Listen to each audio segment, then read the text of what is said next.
எல்லாருக்கும் வணக்கங்க. இன்றைக்கி நம்ம வந்திருக்க கோவில் சிவகங்கை மாவட்டத்தில் உள்ள மடப்புரம் காளியம்மன் கோவில் தான்.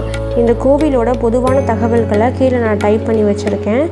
இந்த கோவிலில் முக்கியமாக குழந்தை வரம் வேண்டவங்களும் தாலி வரம் வேண்டவங்களும் இந்த கோவிலில் தொடர்ந்து 3 வெள்ளிக்கிழமை சாமி கும்பிட்டுட்டு போனாங்கன்னா உச்சக்கால பூஜை 1 மணி போல் நடைபெறும். அந்த 1 மணி சமயத்தில் இந்த கோவிலில் தொடர்ந்து 3 வெள்ளிக்கிழமை சாமி கும்பிட்டுட்டு போனாங்கன்னா அவங்களுக்கு கூடிய சீக்கிரம் கல்யாணமாகும். அதே மாதிரி குழந்தை வரமும் இந்த அம்மா கொடுப்பாங்க. அந்த அளவுக்கு ரொம்ப சக்தி வாய்ந்த அம்மன். இந்த கோவில் வளாகத்திலேயே ஒரு வேப்ப மரம் இருக்குது. அந்த வேப்ப மரத்தில் தாலி வரம் வேண்டவங்க தாலி கயிறும், குழந்தை வரம் வேண்டவங்க தொட்டில் பிள்ளையும் கட்டி போட்டாங்கன்னா கூடிய சீக்கிரம் குழந்தை வரமும் தாலி வரமும் கிடைக்கும்னு சொல்கிறாங்க. இந்த கோவிலில் முக்கியமான சன்னதின்னு பார்த்தீங்கன்னா அடைக்கலம் காத்த ஐயனாரோட சன்னதி தான். அது இந்த பக்கம்தான் போகணும்.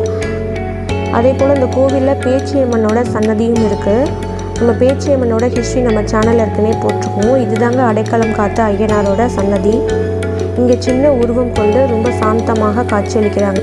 ஐயனாரோடைய குதிரை தான் காளிக்கு குடையாக மாறியிருக்கு. எந்த ஒரு தவறும் செய்யாமல் தண்டனையை அனுபவிக்கிறவங்க இந்த கோவிலில் ஒரு முறை வந்து ஈரத்துணியோட காசு வெட்டி போட்டால் நம்ம மேலே பழி சொன்னவங்க அவங்க காலி ஆயிடுவாங்க அப்படின்னு சொல்கிறாங்க. அவங்களுக்கான தண்டனையை இந்த அம்மனே கொடுப்பாங்க அப்படின்றாங்க. ஒவ்வொரு பௌர்ணமிக்கும் சாயந்தரம் போல் அம்மனோட திருவுருவ சிலைக்கு பால் அபிஷேகம் பண்ணுறாங்க. கோவிலோட ஓப்பனிங் டைம் பார்த்திங்கன்னா காலையில் 6 to நைட்டு 8:30 வரைக்கும் கோவில் ஓப்பனிங்கில் தான் இருக்கும். மத்தியானம் க்ளோஸ் பண்ண மாட்டாங்க. இந்த கோவிலை பற்றின மேலும் விவரங்கள் தெரிஞ்சுக்கொள்ள மேலே உள்ள வீடியோஸை கிளிக் பண்ணி பாருங்கள். இந்த வீடியோ உங்களுக்கு பிடிச்சிருக்கும் நம்புகிறேன். பிடிச்சிருந்தால் லைக் பண்ணுங்கள், ஷேர் பண்ணுங்கள், கமெண்ட் பண்ணுங்கள். இன்னும் நம்ம சேனலை சப்ஸ்கிரைப் பண்ணாமல் இருந்தால் சப்ஸ்கிரைப் பண்ணிடுங்க. தேங்க்யூ ஃபார் வாட்சிங்.